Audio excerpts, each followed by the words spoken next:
Assalamualaikum warahmatullahi wabarakatuh. Nak tolong kepada katanya memandum rakyat Aceh, nak tolong viralkan tiga yang postur ataupun sepanduk yang kena adakan kepada konser 5 Oktober.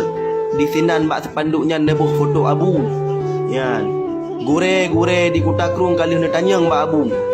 Nak tanyang bak abu pukul abu Nabi Idin untuk acara konser tersebut. Hingga foto abu na bak sepanduk neken dia abu hana Nabi Idin untuk acara konsernya, dan abu hana Nabi Idin untuk uduk foto abu bak sepanduk untuk adakan konser 5 Oktober.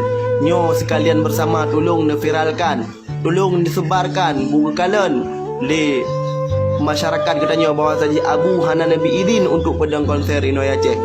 Sekian, assalamualaikum warahmatullahi wabarakatuh.